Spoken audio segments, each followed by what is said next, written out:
সুপ্রিয় বন্ধুরা, আজকে চলে এসেছি সিলেট জেলার গোলাপগঞ্জ থানার অন্তর্গত কায়েস্তাগ্রাম হাতিমগঞ্জ এ মাদ্রাসাই হজরত আবু বকর সিদ্দিক রাদিয়াল্লাহু তাআলা আনহু। আজকে আপনাদের সাথে শেয়ার করব মাদ্রাসার আউটলুকিং। এই মাদ্রাসাটি 1992 সালে অত্র গ্রামে প্রতিষ্ঠিত হয়। প্রতিষ্ঠা করেছিলেন হজরত মাওলানা ফারুকুল ইসলাম খান সাহেব এবং বর্তমানে এই মাদ্রাসাটি দেখাশোনা করছেন, অর্থাৎ মাদ্রাসার পরিচালনা কমিটির দায়িত্বে আছেন হজরত মাওলানা রফিকুল ইসলাম খান সাহেব এবং মাদ্রাসার দায়িত্বশীল অর্থাৎ বর্তমান মাদ্রাসার সুপারিনটেনডেন্ট হচ্ছেন হজরত মাওলানা আমিরুল ইসলাম সাহেব। এছাড়াও মাদ্রাসাতে রয়েছেন অনেক শিক্ষক এবং শিক্ষার্থীবৃন্দ। মাদ্রাসাটি অত্যন্ত চমৎকার। সব থেকে ভালো লাগার বিষয় হচ্ছে এই মাদ্রাসাটিতে দারুল কেরাত মজিদিয়া ফুলতলি ট্রাস্টের শাখা রয়েছে এবং এই শাখাটি 1992 সালের আরও আগ থেকে চালু ছিল। এতে স্থানীয় এবং আন্তর্জাতিক মানের মানুষ সন্তুষ্টি প্রকাশ করেছেন। মাদ্রাসাটির চতুর্দিকে রয়েছে খোলা মাঠ, সম্মুখে রয়েছে একটি সবুজ ঘাস আবৃত অত্যন্ত চমৎকার একটি মাঠ। মাদ্রাসার সাথে সংযুক্ত রয়েছে বালিকা মাদ্রাসা। আপনারা যেটি দেখতে পাচ্ছেন সেটি হচ্ছে মস্কের কামরা, যেখানে সকালের প্রথম মস্ক এবং বিকেলের শেষ মস্ক অর্থাৎ মস্ক যেখানে দেয়া হয়ে থাকে। জমাতে সূরা হইতে জমাতে খামিস পর্যন্ত প্রত্যেক জমাতের ছাত্রছাত্রী এখানে মস্কে যোগদান করেন।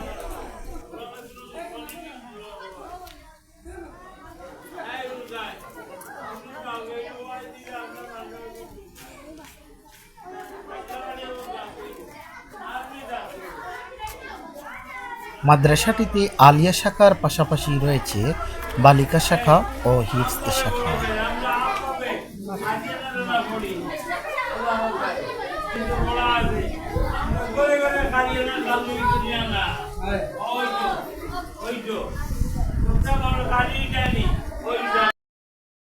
অত্র মাদ্রাসাতে কারি সাহেবদের পাশাপাশি কারিয়াও প্রশিক্ষণ প্রদান করছেন।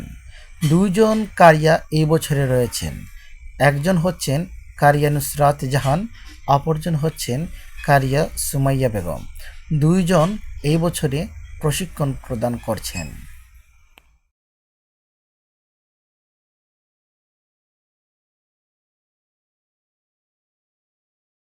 কারিয়া নুসরাত জাহান, এই যে দুইজন কারিয়াকে আপনারা দেখতে পাচ্ছেন।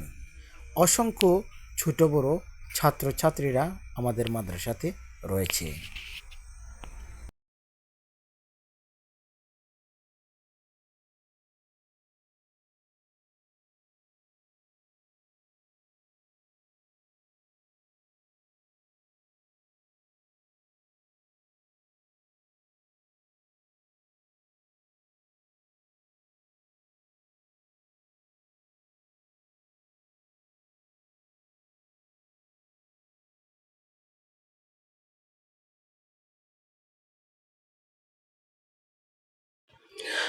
আলহামদুলিল্লাহ সালাতু ওয়াসসালামু আলা রাসূলিল্লাহ। সুপ্রিয় উপস্থিতি, আজকে আমরা চলে এসেছি মাদ্রাসা হযরত আবু বকর সিদ্দিক রাদিয়াল্লাহু তাআলা আনহু কায়েস্তাগ্রাম হাতিমগঞ্জ গোলাপগঞ্জ সিলেটে।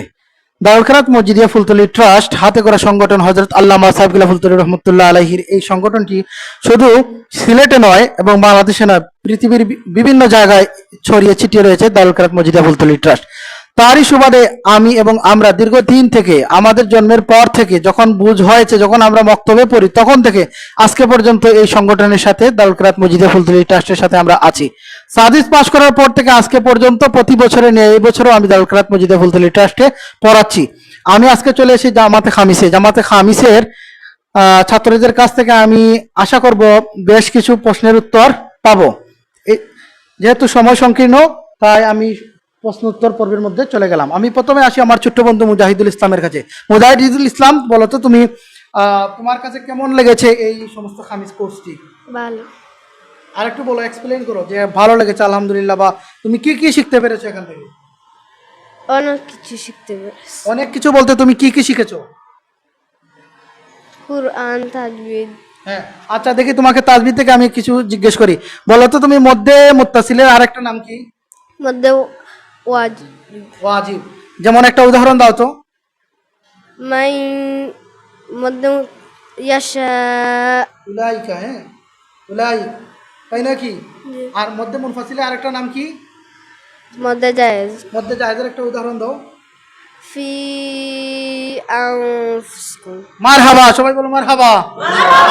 কত ছোট্ট বন্ধু, সে কিন্তু খামিছে সাদিসে আগামী বছর সে দিতে পারবে কিনা সন্দেহ আছে, এত কম বয়সে সাদিস দেওয়া যায় না, এখানে বয়সের একটা লিমিটেশন আছে। সে হয়তো আগামী বছর আবার খামিজ পড়বে, কিন্তু সে তাজবিদে খুব ভালো, সে তাজবিদ এবং কোরআন উভয় কিন্তু খুব ভালো পেরেছে। এখন কাকে জিজ্ঞেস করব? আচ্ছা বলো তো তুমি, নুন সাকিন ও তানবিনের অবস্থা কয়টি? কি নাম তোমার? মুজিবুর রহমান। হাজার বছরের শ্রেষ্ঠ বাঙালির নামে নাম তোমার, হ্যাঁ মুজিবুর রহমান। বলো তো তুমি, নুন সাকিন ও তানবিনের অবস্থা কয়টি এবং কি কি? পাঁচটি। ইজার ফারগান মালগুনের গান বেলাগুনে একরাম। আচ্ছা আচ্ছা, সে পেরেছে। বলো তো তুমি, তনবিনের অবস্থা কয়টি? তিনটি। মিম সাকিনের অবস্থা তিনটি, তনবিনের কোনো অবস্থা নাই, নুন সাকিন এবং তনবিন একসাথে, তাই নয় কি? জি। তাহলে মিম সাকিনের অবস্থা কয়টি? তিনটি। কি কি? ইজার শফিয়া ফার শফিয়া দিয়ে মুসলিম ছবি। আচ্ছা ঠিক আছে।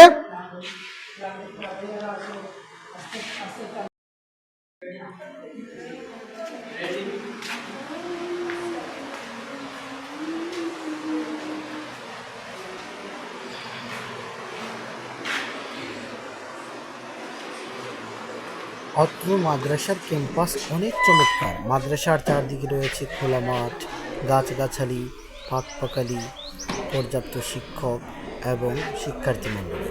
এই মাদ্রাসাটি আমার সিলেট জেলার গোলাপগঞ্জ উপজেলার কায়স্থ গ্রামের এই মাদ্রাসাটি আমার কাছে অত্যন্ত ভালো লেগেছে। তার অন্যতম কারণ হচ্ছে চারদিকে খোলা মাঠ।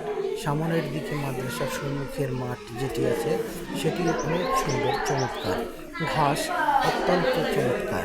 সামনে রয়েছে মাঠ, মাদ্রাসার সাথে রয়েছে আলিয়া মাদ্রাসার সাথে রয়েছে হিফজ বিভাগ, তার সাথে সংযুক্ত রয়েছে বালিকা মাদ্রাসা। এই মাদ্রাসা বালিকা মাদ্রাসা একই মাদ্রাসা, দুইটা শাখা এবং দুইটি শাখাই building সবাই কেমন আছো?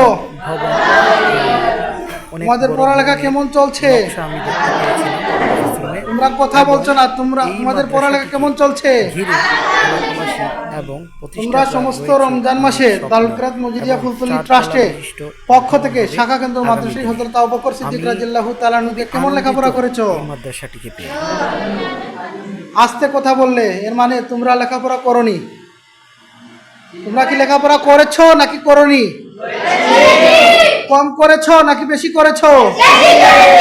তাহলে গলার সাউন্ড বাড়াতে হবে, ভয়েস বাড়াতে হবে। আচ্ছা বলো তো তোমরা, নুন সাকিন ও তানবিনের কয় অবস্থা?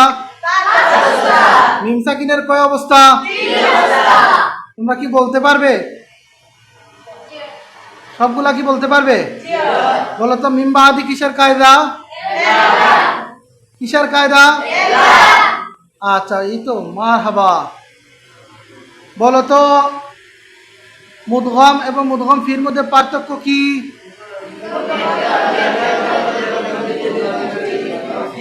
বাহ, পেরেছো। আর তাকায় সাকিনা বলতে কি বুঝো? মকতু এবং মৌসুল উভয়টির অর্থ কি?